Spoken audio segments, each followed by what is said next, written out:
Welcome to the show Gold Squadron Gays. It's the podcast where two Star Wars loving gays talk about and review their favorite Star Wars content while also being gay as hell.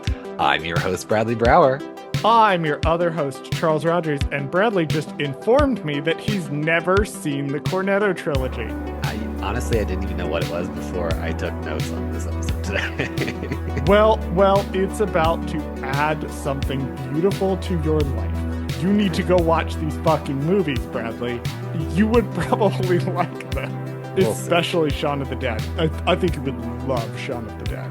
I don't enjoy zombie movies. It doesn't fucking matter. It's so fucking funny. I also don't enjoy British Bill comedy. Nye? That might be more of a sticking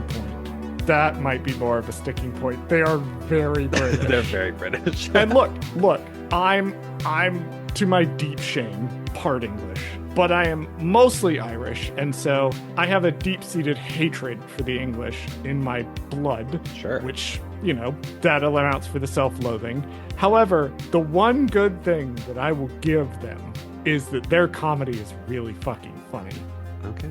Which is one more thing that I'm going to give the French. Bradley, please take us into what we're talking about today before I start ragging on more European countries. This week we're talking about The Skeleton Crew, Episode 2, Way, Way Out Past the Barrier, where a surprising first stop marks the beginning of an unexpected journey. Charles, I'm going to change it up because I feel like it's really hard to come out with something we don't like about the show. So I guess I'll just only ask you, what's one thing you liked about this episode and one thing you think they could improve on? Ooh, I like that. I love that. I don't think we genuinely didn't like anything in this episode. I think any of the episodes, it would be really. fucking I think impossible. It's more just like, what could they improve? That's all I want. I'm going to change it up for the rest of the season, just so you know. So there you go. Okay, perfect. I will prepare accordingly, he said, like a fucking liar, assuming that he prepares fucking anything for these episodes. One thing I really liked about this episode was it's visually incredible. Like, the level of detail in the visual design of this episode is amazing. Everything at Borgo is perfect. There's visual details. Everything is interesting. There's Easter eggs and gags. I noticed stuff. This is the third or fourth time I have watched this episode. I'm still noticing stuff in the background of this episode. Yeah. There's that famous quote from Rick McCullum talking about the prequels. It's like every frame is just jam-packed. This is that, but like in a positive way. Like 100%. Everything in this is jam-packed with something interesting to look at. One thing I thought this episode could have improved on. Man, this is a hard one. I got nothing. That's okay. You don't have to have anything. This is going to be hard. I mean, maybe in the jail cell. I don't know, because I think the jail cell scene is the right amount of time, and we'll get to like how economical it actually is. It feels longer than it is, but there's like important stuff in there, knowing where we're going to go for the rest of the season. I got nothing. That's fine, Bradley. You don't have to have anything. Yeah, I just got to pass on that one. That's totally fine. I like I said, you're probably going to have a hard time doing it for the rest of the season, but I just feel like sometimes we'll just randomly think of something and we'll just be like, that's the thing that, and I mean, for me personally, I don't even think I can think of something right now that I would improve. I mean, maybe episode length, but honestly, we could have had like one or two little vignettes in the middle. There. I can think of it right now. So. Okay. I think in like my second section, we have a quick scene back on Atten with the parents, or I think it's just with Wim's dad. But it's such a quick scene. I actually think they could have included the parents and done another parent scene here to make the episode just slightly longer. I'm not complaining, because I think that, like you said before, I think just the entirety of the episode is actually pretty economical in a good way. But there is my thing about the parents throughout the actual show is I do feel like we don't get enough of the parents. And I know the show is technically more about the kids, but I mean, if your kids go missing, that's a pretty big fucking deal. So I don't know. I just wish we would have I know it's fun to stay with the kids and be like, oh, their adventure they're having. But then there's also like, nah, their parents would be freaking the fuck out. And Wim's dad is freaking out, but it's just like, It's all it is. It's not really like we don't, it's more like you could have just put this scene back in the last episode. It didn't even need to be here really. So that's why it's kind of just randomly in there, and we'll get to it when we get to it. But yeah, I don't know. I think that's probably the only thing I would improve on this episode was maybe a longer scene with the parents. But one thing I did like about this episode, which I can't believe I didn't jump right into like the thing I liked. I always like to try to be positive first, but Well, we're going to be positive last this time.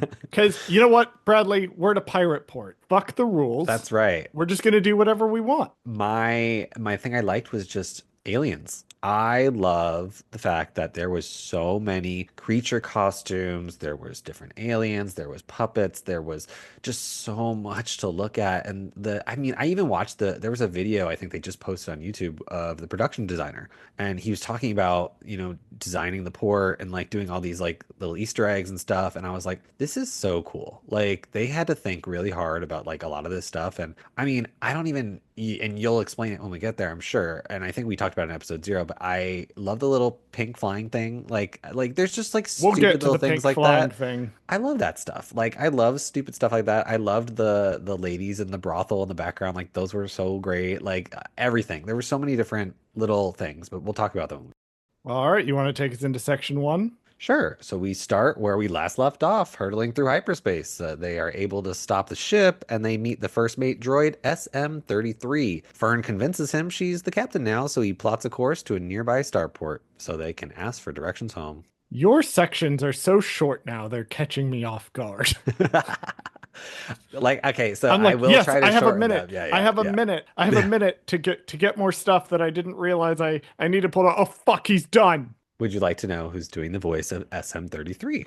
I would love to hear this. Absolutely. So the voice of SM-33 is Nick Frost. He is an English actor and screenwriter known for his work in the series of British comedy genre films called the Three Flavors Cornetto trilogy, which include Shaun of the Dead, Hot Fuzz, and The World's End. He also co-starred in the 2011 alien comedy film Paul, which he co-wrote with frequent collaborator and friend Simon Pegg, who's also in all those movies, who was also in The Force Awakens as Unkar Plutt. We also know that Nick Frost was in 2 episodes of Doctor Who, where he played Santa Claus. Yep. And he also, so he doesn't have a Disney trilogy, but he did some additional Trifecta. voices. I'm sorry, Disney Disney trifecta. trifecta. I've never messed up that phrase before ever. We gotta have some rules on the show, Bradley. Yeah, right. Otherwise, we would descend into anarchy. So he doesn't have a Marvel thing. That's what he's missing. But he did do additional voices in Phineas and Ferb. So he does have a Disney thing. So there you go. Nice. That's Nick Frost. I cannot believe you've not seen. We can't keep litigating. Just go watch Shaun of the Dead. Okay, I'm gonna go watch it. Begging people to go watch Shaun of the Dead. This movie's so fucking funny. It is very British.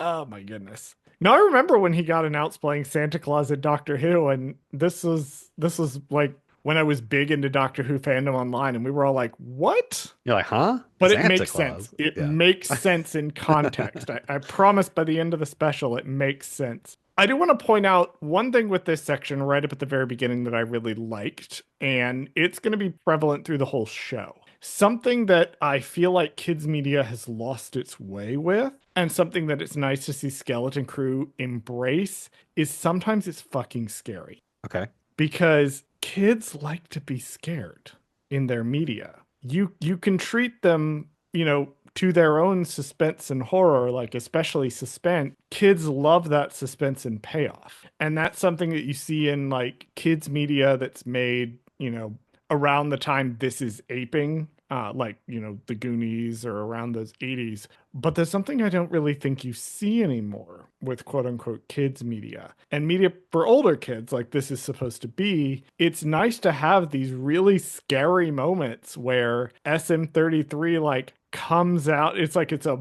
red hallway and it's full of smoke and then he comes out. I love that. That is great. And it also shows that it's treating its presumably older kid audience, young teenager audience, like that would be something that they trust them to handle, which is very cool. Yeah, SM-33 is such a fun, like he's not a horror kind of droid, but like I love how he's No, he's introduced as not like a scary. horror, like scary like thing. Like it's like, oh, first they think he's a skeleton and then he's just a droid, and then it's like, wait, now he's a monster, but just kidding, he's just a droid again. Like I love that. I love that they change your expectations of him so much. I Now just love everything about him. I I love love that SM-33. he can't give his name. He can't say my designation is SM-33. He has to say there are some who call me SM-33. Girl, Now I that's want to your know what else designation. people call him. Like I want to know like what are his like other things that people call him because I we don't won't know know. ever. Like, We but I don't just know. find it funny. Um, Yes, this is SM-33. which for those of you who haven't already Yeah, guessed tell it, us, Mr. I'm watching through the entire Disney animated canon in release order, including yes. all of the shitty direct-to-DVD sequels. To be Tell fair, I us kind of about stopped. SM-33. Oh, where'd you stop? I stopped at The Little Mermaid, so I stopped right Okay. at the Disney Renaissance, and which is where actually all the good movies are. Oh, okay. Wow, you made a fucking mistake. I know it's well, no, that's not true. I think I watched Beauty and the Beast, and then I watched the terrible straight to sequel Beauty and the Beast DVD movies, and sequel. they're all like Christmas themed. They're all fucking terrible. But the original's fine, but the rest of them, you're like, oof, like, do I really need a giant piano like trying to murder me? Like, I don't know. But It's a he's little weird. voiced by Tim Curry. He's voiced I'm by not saying Long that the John voice acting was Silver. bad. I'm just saying that it was like an unnecessary plot that takes place like during the actual movie, which is so strange. It only takes place during Christmas, and then like we just never see any of those events. But anyway, this is not a Disney podcast, but Yeah, no. So I'm not. Look, as much as I enjoy going to Disneyland, and I am specifically a Disneyland gay, I am not a Disney gay. I don't like most of the Disney stuff. It's fine, not really that super into it. So, for Disney fans out there, guess what? This is a reference to a Disney movie. SM-33's name is his designation spells out Smee, which is the first mate to Captain Hook in the Peter Pan movie. So he is that. It's just supposed to be Smee. Like he's a slightly silly, friendlier first mate to the evil captain, which is just a fun trope, I guess, in pirate movies. But there you go. I want to talk very briefly about this particular scene and the amount of setups for the show that are still going on, because we're still very much in the setup phase Sure. of the show. And we will be in the setup phase of the show for about the first 5 episodes. Really, around episode 5 is where we're going to start paying stuff off. But there are so many setups in this episode for stuff that's going to happen later. And even kind of a little payoff, because we set up in episode 1 that Fern tells scary stories. That's one of her things. In episode 2, she tells a scary story to SM-33 to convince him that she killed the old captain. But we're Right. also seeing it's very quick. It's like the Claimsies thing. We have the setup that you can challenge the captain to the death per the pirate code. And we get the hull demolition button that they set up all the way back here. So we're already getting these setups early on in the show that are going to pay off down the line. I really want to binge watch this season. I want to pick a Saturday and binge watch Just this watch from the whole beginning thing. to end. I think you should because like I especially because we got these two episodes back to back and I remember watching them back to back and like they flow so well together. So I genuinely think you're right. I think if you were to binge the whole entire season, like it would be such a fun like day of just like watching a pirate movie basically. I used to back when I had more time, and maybe in the next 6 weeks or so, if I can knock out some of my to-do list that I have to do, because it's pretty lengthy at the moment, I might be able to sneak in a Saturday just to watch all of Skeleton Crew all the way through before we You do need- the recap. A couple of other really quick things that I want to bring up, just specifically one, which is SM-33 brings up a couple of A planet names. And the two that I wrote down are Adelon, which is the planet the Rebel base is on in season 3 of Star Wars Rebels, where the Bendu lives. Oh, okay. And he brings up Aldani, which he calls like a bog world. Right. And we know Aldani from From Andor. Andor. Right. So he brings up both Adelon and Aldani, which I thought was nice. I love how there's all these A name planets, and he's just like, you mean this one that's basically the same as what you what you just said? Bradley, he can't say he remembers Noad Atten. That's right. He did say that this episode, by the He did say way. that right For from the the first time, beginning, yeah, which I right in the only beginning. caught like the last time, not this time that I watched it, but the time before I watched it. I was like, oh, he says right from the beginning he can't remember Noad Atten. That's one thing that we joke about this all the time, but every episode they do say the episode title in the episode. So I just think that's Yes. always a fun thing to try to catch when they say it because I'm I not like the most receptive all the time. So I never catch it. But this time I was like, oh, who says it this episode? Like, it's just a fun catch. I love this so much that I personally use it. I love when like an episode title or a chapter title or something is a line of dialogue that's in the episode. I think How to Get Away with Murder also did this, I want to say, but I'm not 100% sure. I love when something titles it's like episodes quote unquote that way. No, I So do much too. that when I write, that's how I tend to do it. One, because it's easier than trying to come up with a clever chapter title. Yeah, yeah, yeah.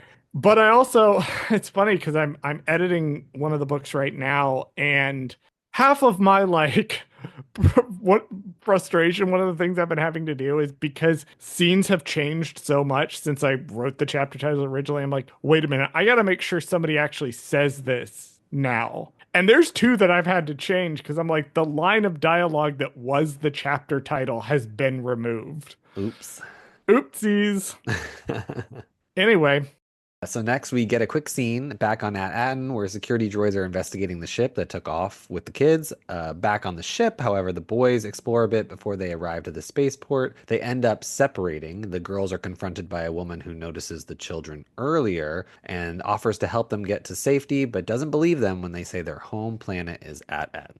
I love that the security droids are like bantering, but I'm also wondering why the security droids are like bantering. Yeah, you think that they wouldn't even need to speak out loud. You'd think that there would be some kind of like, I don't know, Wi-Fi Bluetooth thing where they can just like communicate. Like they don't need to No, like they're just genuinely bantering. talk. Yeah, it's really weird. They're like investigating, but like it's also kind of like, do they even need to talk at all? Like I'm surprised they genuinely do talk because it's You, just all they're you know doing is what it transmitting reminds data me to of? the supervisor, right? Now that I think about it, you know what it kind of reminds me of? The B1 battle droids. It's like a new age version, but yeah, Like for bantering. sure. The way that they present them in this show, they are kind of like the B1 battle droids, for Yeah, sure. they're just sort of bantering They're not about as the goofy, but like they are kind of like silly in the same way of like, oh, they talk to each other. They like, they're coworkers essentially. yeah, they're going back and forth about is this thing worth investigating? No, it's just a frog.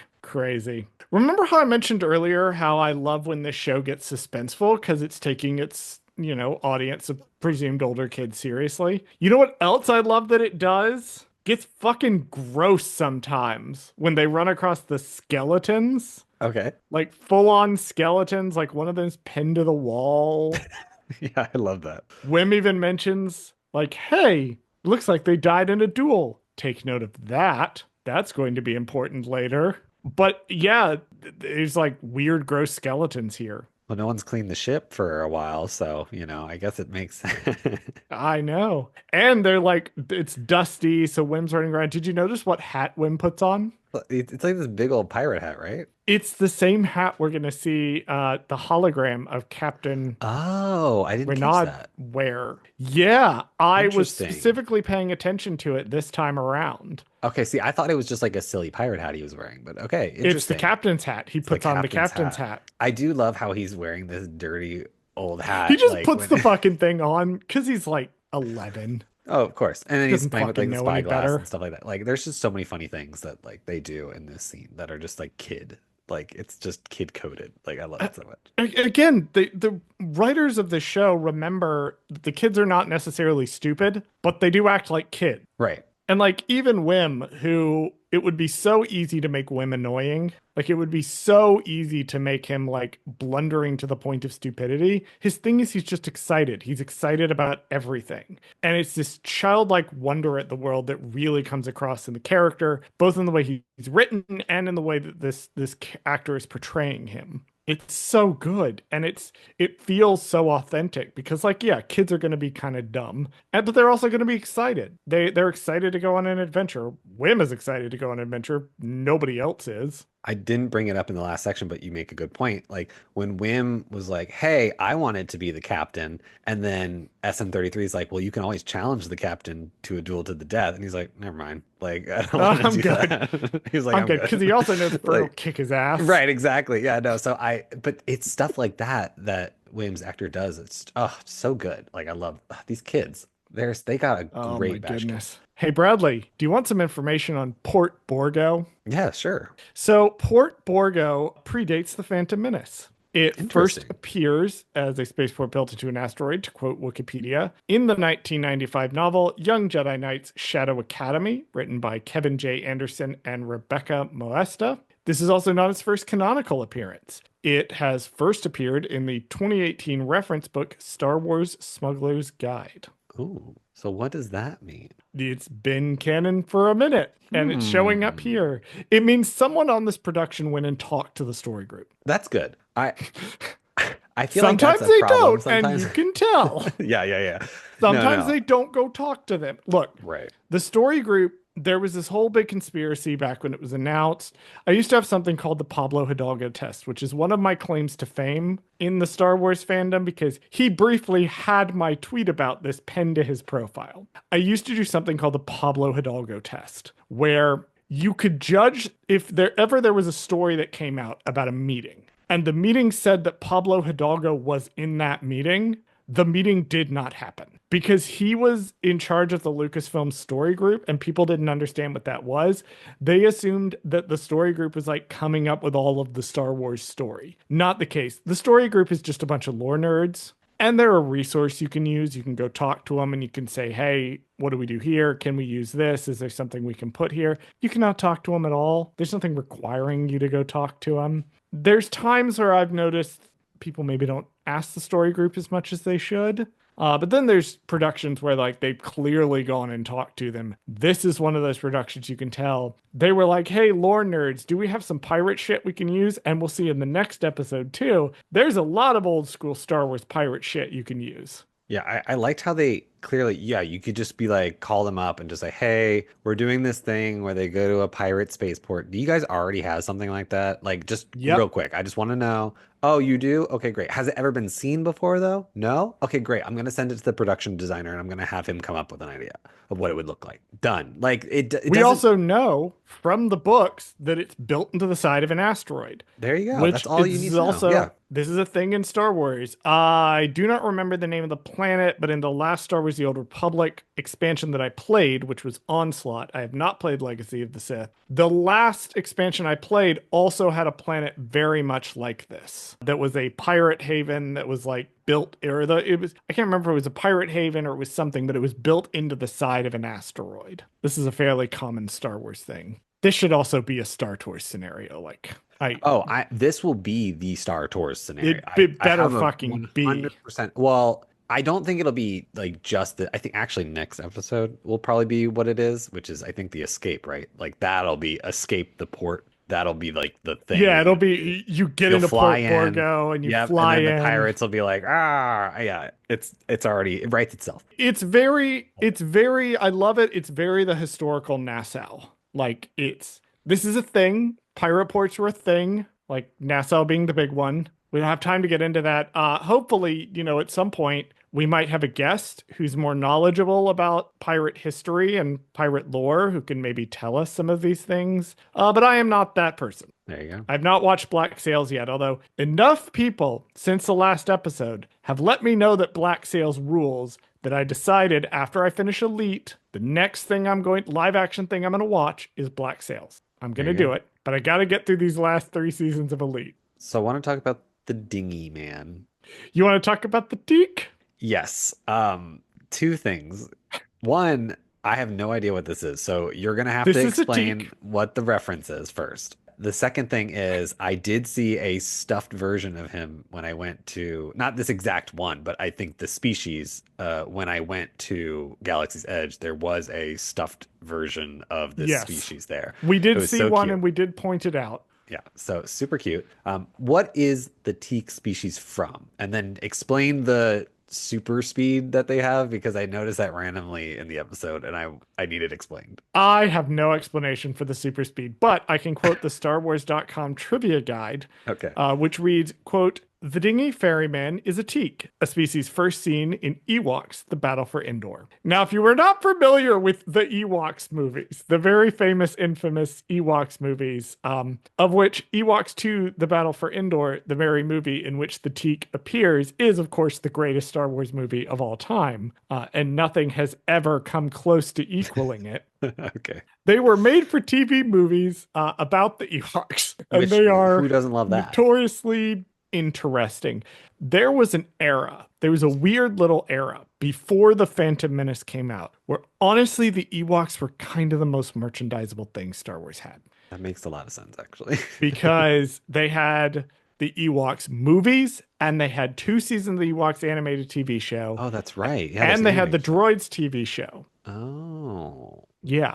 interesting. Which Ewoks I've were never seen like, any of that. So, yeah, Ewoks were like the thing. Like that was the thing that Lucasfilm was putting out stuff. Though also they didn't really have a concept of like a expanded universe yet. Kind of. It had not really coalesced in the way that it would. So they were just kind of throwing stuff at the wall, like right. with their licensing. But yes, Okay. this little ferryman is the species from Ewoks, The Battle for Endor. So I guess I'm gonna have to watch the movie to We're see gonna their fucking super cover speed or these at something some because point. I guess Look, we're that gonna it's fucking cover these movies at some point. Like I at some haven't point. watched them in 20 years. There you go. We're gonna cover them at some point. I promise. I'm gonna force Bradley to watch the Okay. Ewoks movies. We'll watch it at some point. So don't dog on us right now for not necessarily knowing all the ins and outs of the teak species, but there you go. I haven't watched the movies in 20 years, but I watched The Battle for Endor a lot as a kid. I fucking loved that movie. Everything about Port Borgo from a visual standpoint is beautiful. And my specific note is this time when I was watching, I noticed that as they appear on one of the catwalks up above, there's a big ass fucking worm. Yeah, it's like I thought it was the species from Solo, Yeah, I thought it was like the queen or whatever her name is, Lady the Proxima. Lady Proxima. I thought that's what it was. See, I immediately saw the giant worm and went, "Oh my God, it's God Emperor Leto II Atreides." Is that a Dune reference? It's a Dune reference. Oh, okay. I'm like, who's That's like what? God Emperor, the book God Emperor of Dune. Yeah, at one point, Paul Atreides' son turns into a giant sandworm god Oh God. thing that lives for 3,500 years. We don't have time to get into that. I I was hope like, they oh don't my make that God. movie. Oh my Um, God, Leto the Second Atreides cameo in Star Wars. Gross. Oh my God. He's going to dispense long philosophical tangents that are going to Loves. make me feel like I've done drugs, even though I haven't done drugs. I can't. No, and I will say, so if you watch the production YouTube video, there's a moment where there's that one pirate that like vomits in front of them. And I think the sound designer guy was like, "Yeah, I remember having to come into work that day and record that." He's like, "It was so much fun." Oh, I Pretending to love throw up. Star I love it. Wars. I love it. I love that they can just do. They're like, "What did you do at work today, honey?" I fake vomited on a mic. Like what? Like that's what he did that Oh day. boy. Love that for him.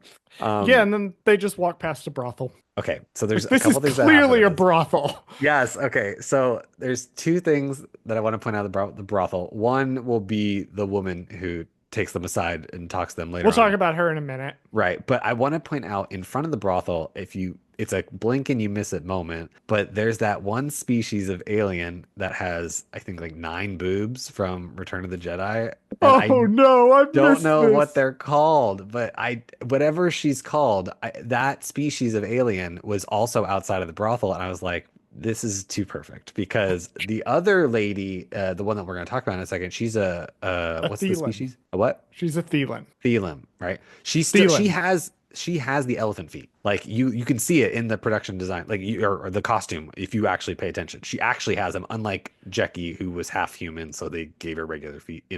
Which we So know the reason Jackie wasn't was so she could do all the acrobatics in night. right. That But this, that was why Jackie but was this half lady, human. is full. So she's got elephant feet, and I'm here for it. So I love the costuming. I love that they took the same aliens from Return of the Jedi and were just like, you know what? If they weren't dancing for Java or backup singing for the band, Max Rebo band, they were working at a brothel. Yep. And Which they're is perfect. obviously what this is. Like, Oh, unlike 100%. Andor, which could be much more blatant about it, this one's kind of a like more vague. It Oh might be a yeah. brothel, it I might forgot be they a did a strip brothel in the first club, episode of it might Andor. be. Andor was really obvious about Yeah, what it because he like was. straight up went into a He went brothel. straight Like, up yeah. went into the Yeah, brothel. I forgot about that. Yeah, but this one is a little more ambiguous. Well, It's a because they're very kids yeah. ask your parents kind of They're like, moment. what is that place? It looks like fun. I think I want to go in there. No, you do not. No, you don't. Oh my goodness. But Uh, now I want to go in there for another show though. Like I don't know what that show is, but I want to go like if they ever did like I want to say like a Bad Batch like live action kind of thing. Like I feel like that's kind of like where they could do it. Like, oh, they're going to get information for like something. yeah, it's Where else would you get it? At a look, Star brothel. Wars. Like, yeah. The only requirement for me for Star Wars is I think somebody who is at least a preteen should be able to consume the media. Right. That's my that's my sort of that's my sort of line for Star Wars is I think that if it needs to be PG-13 or below. Agree. You should never have R-rated Star Wars. It should No, always be it's not the PG-13. same. Yeah. Revenge of the Sith is about as bad as you need to go. It's about as dark as you need to go. But I could see them like going into like a. I mean, strippers happen all the time in Star Wars. Like the exotic dancers, usually Yeah. dancers. Like It's not that they bad. have So clothes on. It's usually not that bad. And this one's not nearly as blatant as the one in Andor. But I do love that they have this moment really quickly before we talk about Melna, I think her name is. uh-huh. I would just want to point out, as everyone has pointed out, I will read once again from the StarWars.com trivia guide. There is sort of a little like buzzing furry thing in a cage. Quote, Fuzzball, the exotic creature KB spots in a cage at the pirate market, was first seen in Captain EO, a now defunct science fiction musical previously shown at Walt Disney Parks. End quote. Have you ever seen Captain EO, I've Bradley? never seen Captain EO. You should go watch Captain EO. Well, now I And know it's then, canon. I will because and this then, thing is in here. because Angelica Hudson is canon now. I'm ready to see it. Whatever that Yes, thing is, I'm ready to see. yes. The Morticia Adams is Star Wars canon now. I mean, she always was. Well, And she she was was in in the Bad Bad Batch. Batch. Yeah. She was also in Bad Batch. I was like, wait a minute, she was already in Bad Batch. Oh, but this was Our before from friends, before. our friends over at the Dark Side Divas, who I am going to quote Steph later on when we get to the end of the episode. I forgot to do feedback up at the beginning. That was my bad. I'm going to sneak it in at the end. But our friends at the Dark Side Divas actually have an episode on Captain EO. And Chris once again demonstrates that he's very, very good at researching productions because he will get into all of the Captain EO of it. So highly recommend if you don't know what Captain EO is. It was a former thing that George Lucas worked on with Disney for the Disney parks. It starred Michael Jackson. It was like I a mean, Michael yeah, Jackson thing. you can't get more camp than that, honestly. You cannot get more camp than that. I highly recommend just watching it. It's a lot. Shout out to Melna for being like the most reasonable adult literally in this entire plot. Why are strippers always the most relatable people, the only people you can trust in the thing? In these Like, stories, yeah. yes. Also, Yeah. I do need to make a correction. According to the databank on StarWars.com, Melna is a dancer at a cabaret Oh. at the Starport Borgo Bazaar. So it is not a brothel, it is a cabaret. Well. So classy. We just got So- brothels on the brain from Andor. That's exactly what it is. So this is the That's first the problem. cabaret in Star Wars. Interesting. That means there's Yeah. musical numbers in there. And I need to see that. I And need to why see was the there inside not of a the Star musical Wars number? cabaret. Why was there not a Star Wars cabaret musical number? Like, I would have wanted to see one of them like dancing in a giant champagne glass full of blue champagne or whatever. Yeah, You know what I mean? this Like, is where the episode could have improved. Where's my musical number? yeah, where's the Skeleton musical Crew? number? No, just shout out to Melna because she's basically the only reasonable adult in this plot. She really is. I love Well- that she does recognize them and she's like, oh, kids. Like, There's I children need to here. help They them. should not be here. Yeah, right. Which Let's I get find them the funny. fuck off. I find funny that This no one planet. ever like in these Star Wars things like notices that they're kids because in a galaxy far, far away, aliens are come in all shapes and sizes, so nobody judges. It's very much like they could just be little aliens. We don't know what they are. They could be full-grown adults. Like you don't really know at the end of the day. So I love that she instantly is like, no, those are definitely just human children. Like we need to help them out. But Yeah, it's would you like like, yeah. they're obviously like kids, like we got to get them out of here. Hope from J Guys and Jedi, they just came back from their hiatus. Mhm. And they did a Skeleton Crew episode. Hope does an excellent bit where she reads an entire article she wrote for, I think, Dork Side of the Force about this character. And I Really? will also add on, which I think people should listen to that episode. But I also think that it's really telling to me that as I'm racking my brain, really only the Owl Lady from next episode is the only other non-at an adult who behaves anything remotely approaching reasonably when it comes to these kids. Yeah, because I think in the following episode, like even the people at Akron or whatever, are like they treat them like adults. Like you're like, no, wait, what? What's going on? Yeah, they treat their whole thing is like we treat our children like adults. I'm like, okay, Yeah, yeah, those are fucking kids. We'll get there when we get to that episode. yeah. I'm gonna, I hate that man. Pin in Oh that. my God. Put a pin in that until we get there. But yeah, no, shout out to Melna for just kind of being the most rad adult outside of At-Atten. Yeah, and we'll talk about her actress in just a second, but I just want the character. I almost wanted more of her. Like I do want more of her. I I need want to to know more know about how her. she ended up here. Yeah, I need more of her story because I think that's the other thing that Skeleton Crew does that's very funny and like I wish we would have gotten more is I feel like they introduce interesting side characters and I'm like, what's that person's story? Okay, so every episode I think I can come up with a character that we don't know anything about that I want to know more about later on. And I feel like this one it would be her. Like I'd be like, oh, and then maybe like last one I'd kind of want to more like know more about like Runa or something, because Neil has a crush on her, and so I just want to know more about her and her deal, whatever. But I feel like with this one, it's Melna. Like I want to know more about her. I just love any kind of interesting alien looking character anyway. So the fact that she's not just like human woman, like I love that. Not that there's anything wrong with that, but I just feel like that's such a boring choice sometimes in Star Wars as like human. Like, oh, here's random pilot number three. That why am I supposed to care about them? They're just a normal human. Like, I don't really care. But when they're like an alien, I'm always like, oh, wait, that's a little bit more interesting. Like, tell me more about that person It's 'cause I don't know visually about them. interesting too. Right, exactly. It's fun to look at. So let me Do you tell want to you tell us about this yeah. actress before we move on to the next section? I wanted to bring her up because she's just so captivating. So she's played by Paloma Garcia Lee.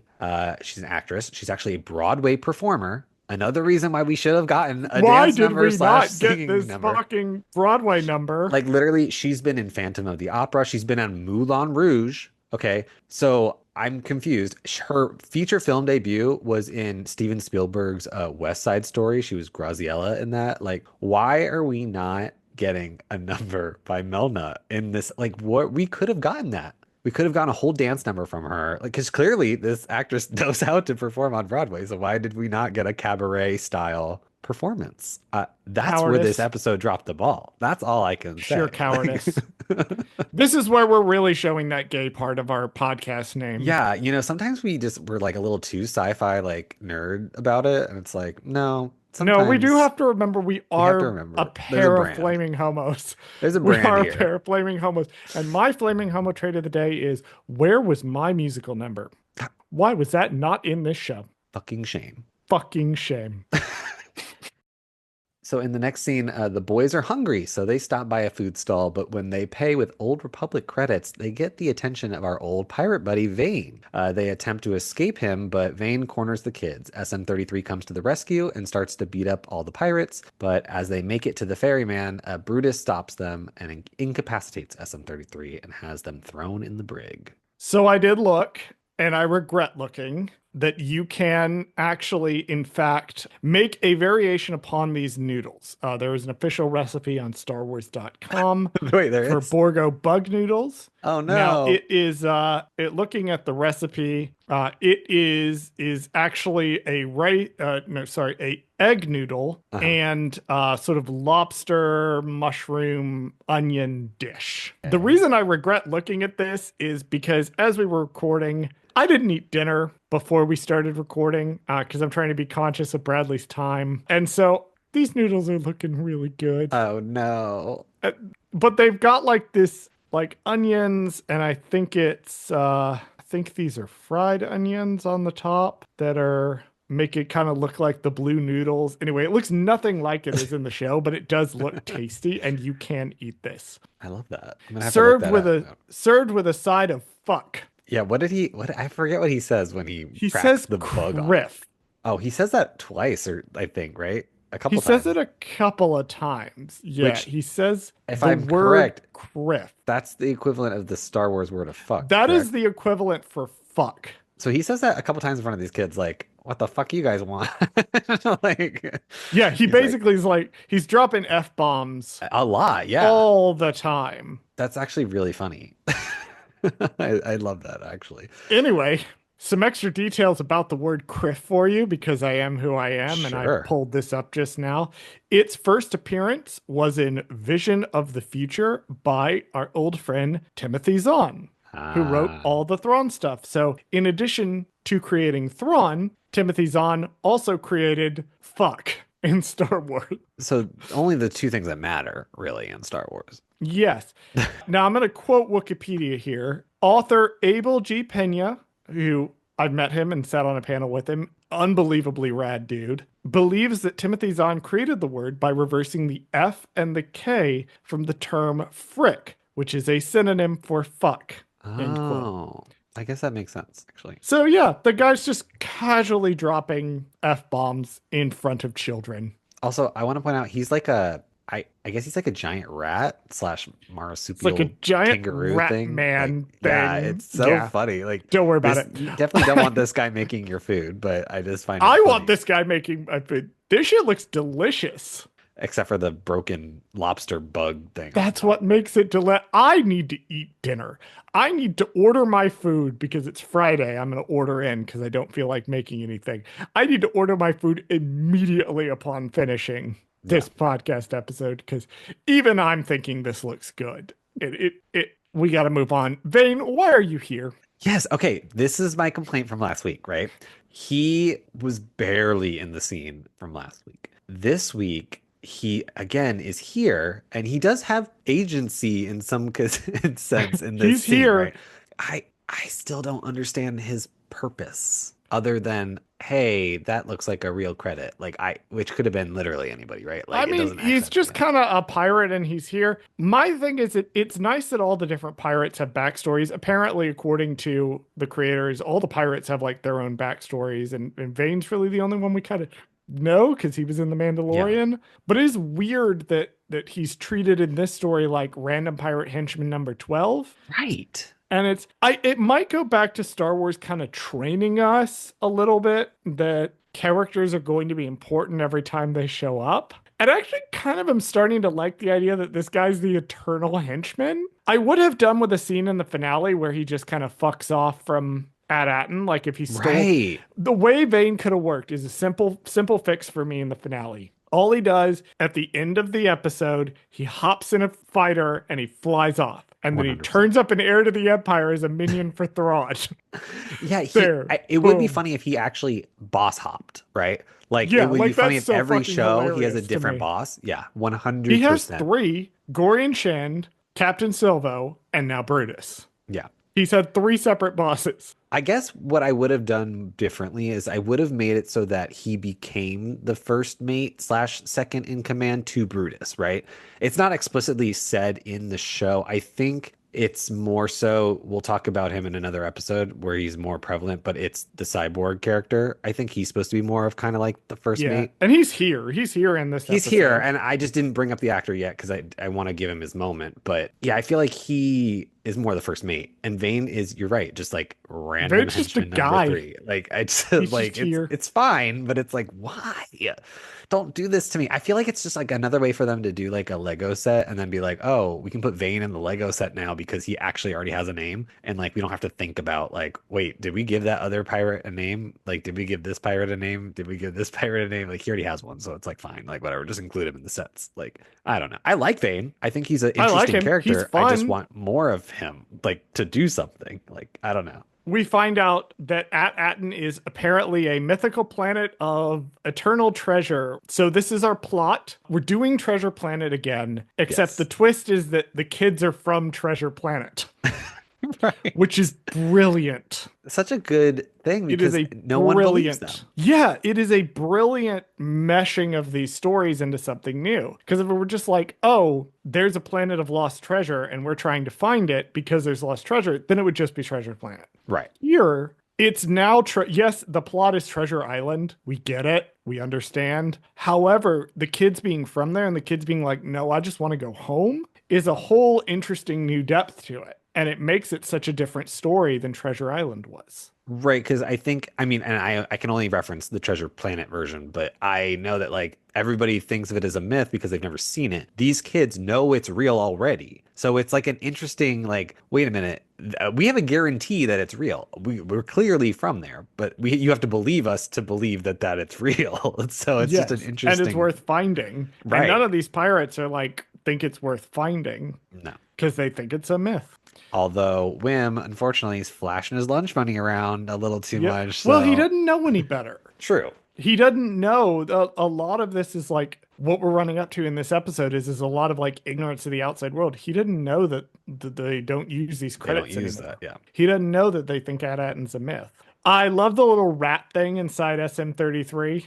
I love You it. know, it has a name now, right? What is its name, Bradley? Snowball. Snowball. Not the name I thought they were gonna choose for it. I thought it was a little basic, actually, of a name. You know what? It works. Snowball's very cute. It's adorable. I just don't know if it's like it doesn't.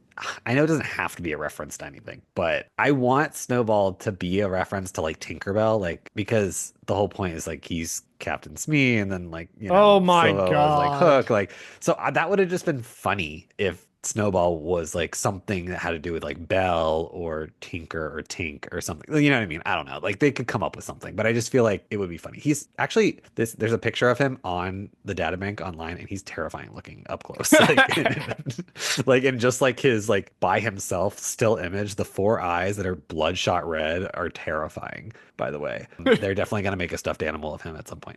Oh, for But sure. in the For creature sure. section of Galaxy's It'll Edge, be in the but creature section of Galaxy's Edge. Yeah. 100%. He's And it'll be terrifying. 70 fucking dollars. But I actually didn't think about, I didn't really realize this, but he's a play on the rat inside of a skull in like pirate mythos, like or whatever. Like Oh. I never realized that.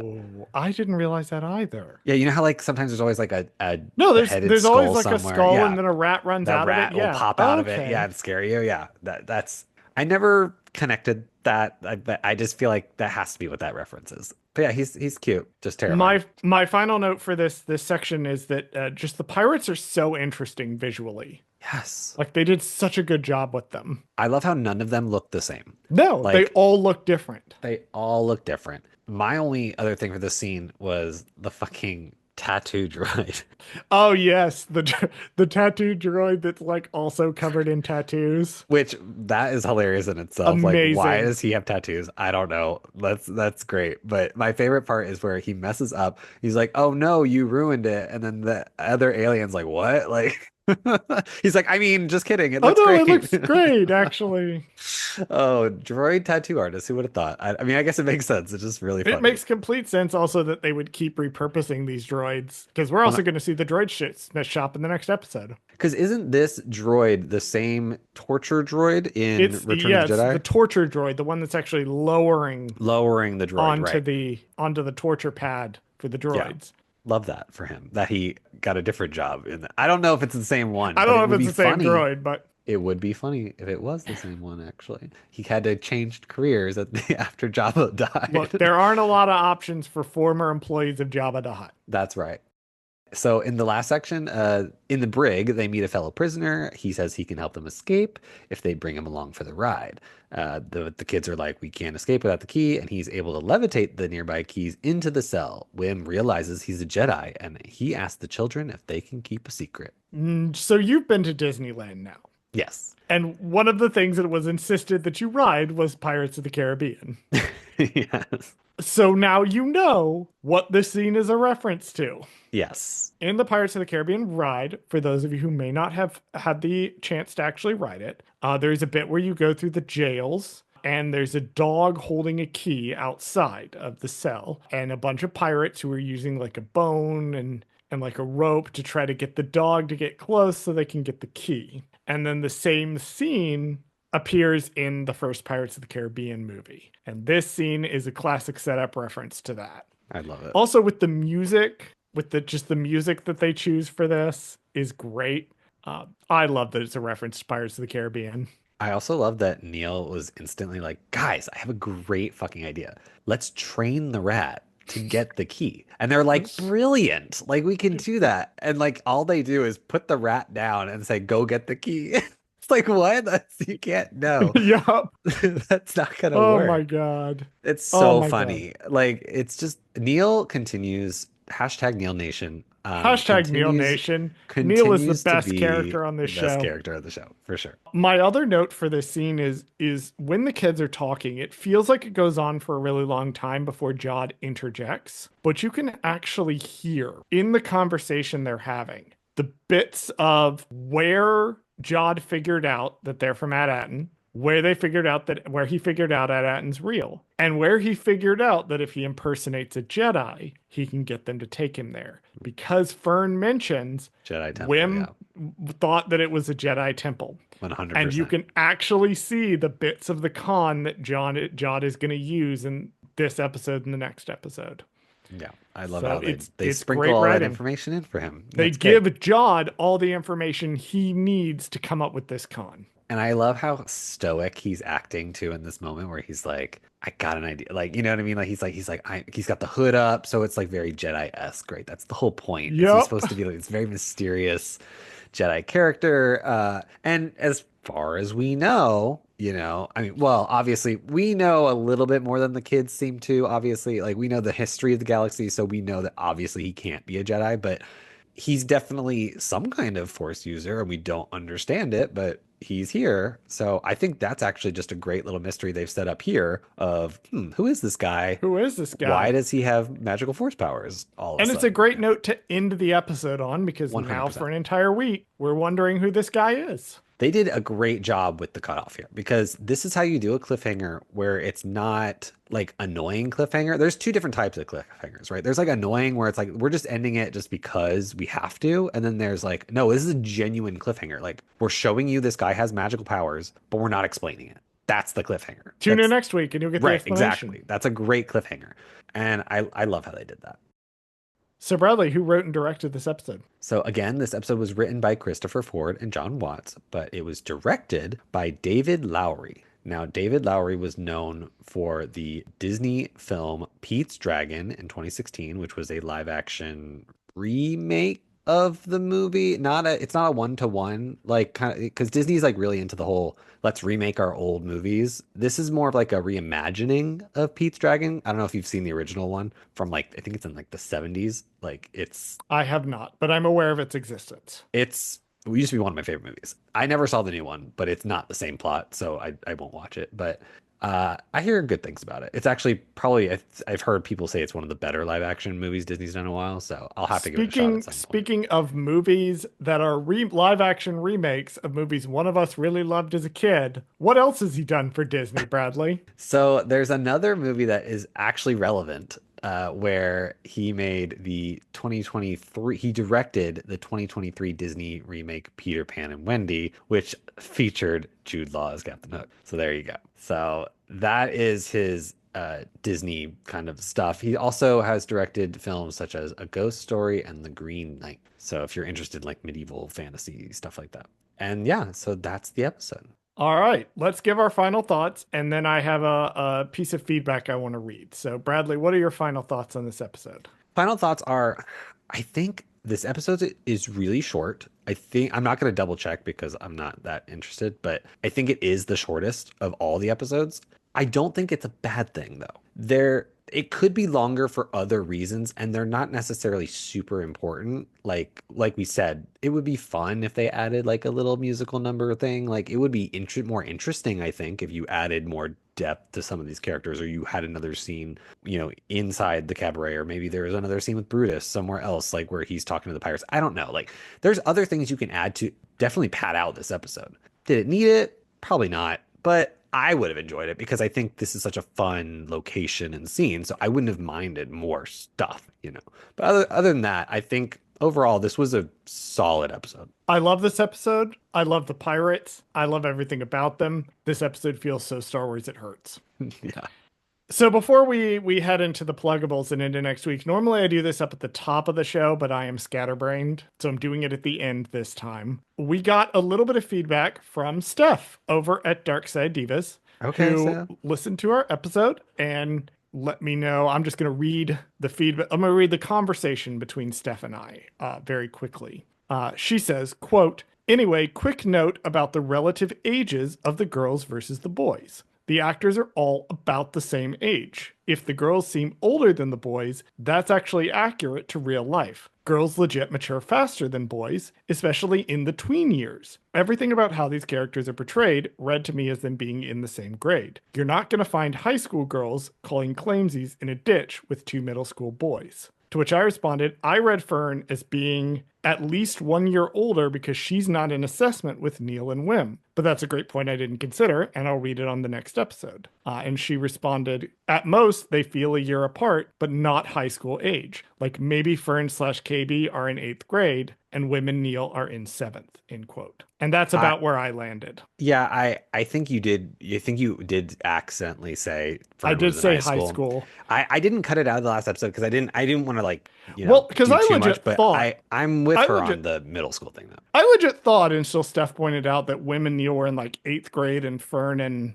KB were like in like freshmen. But this is excellent. This is an excellent point. I hadn't even thought about, because then I cast my mind back to being a high school and being like, when I was a freshman, would I have bothered, even as a boy, would I have bothered to be hanging out in a ditch with 8th graders? No, probably not. This is definitely a case of like 7th and 8th grade. This is a case of 6th and 7th grade. Like this is definitely like they seem like 10 times more mature, but they're only a year older. Like that's definitely middle school. Like that is the quintessential middle school, because you can always think of like, oh, the new upcoming 6th graders, where they're so elementary school students. Like we're in middle school, we're in 7th grade. Like, you know what I mean? Like we are way more popular, way more, bigger, more mature. Yeah, and especially in middle school, like, to the younger grades feel so much younger, even though they're like 1 year apart. Thank you, Steph, for the feedback. I am glad that you liked our first episode. I am excited for you to hear this one. Pluggable. Well, next week, we're doing something also for this show. What are we covering next week, Bradley, on this show? Fuck me, I'm so good at this. Next week, we're doing episode 3, very interesting, an astrogation problem. Very interesting as an astrogation problem. As an astrogation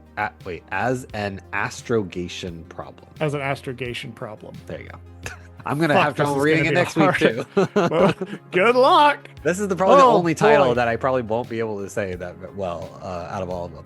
Bradley does a bunch of stuff when he's not doing this. He works in reality TV, and you can see shows that he's worked on Peacock and Bravo, like Married to Medicine, Queen's Court, Temptation Island, and The Circle on Netflix. Please watch these shows if you like reality TV. We need to keep Bradley employed so he can keep paying for his part of this show. You can also find me on the Star Wars TTRPG podcast For Light and Dice, where Steph, who gave us that feedback on the ages of the kids, appears as a voice actress portraying the character of Lorna D. You can also find queer mystery thriller novels of mine that I write on Amazon Kindle. Those are called Beach House Studios. I have another one of those coming out very, very, very soon. Within the next couple of weeks, I will announce a release date for that. I'm just waiting on one more thing before I can announce the release date for that. All right, Bradley, that's it. We made it through Port Borgo unscathed. Actually, we haven't. We're still stuck in the dungeons of Port Borgo. So I guess while we're sitting in the Brigg waiting for next week, we can run our socials. Thank you for listening to Gold Squadron Gaze. Did Charles fuck something up? Email us at goldsquadrongaze@gmail.com and let us know. You can follow us on BlueSky, Instagram, Threads, and TikTok at Gold Squadron Gaze. Subscribe to us on YouTube at Gold Squadron Gaze, where we post full episodes of this podcast. If you like the podcast, you can also rate us and review us on your favorite podcast app of choice. Please join us next week and every week for another episode of Gold Squadron Gaze. And so I just remember, so the thing goes on, and then the boat literally flies off into the ride, and all you can hear are my two siblings screaming their heads off the entire ride.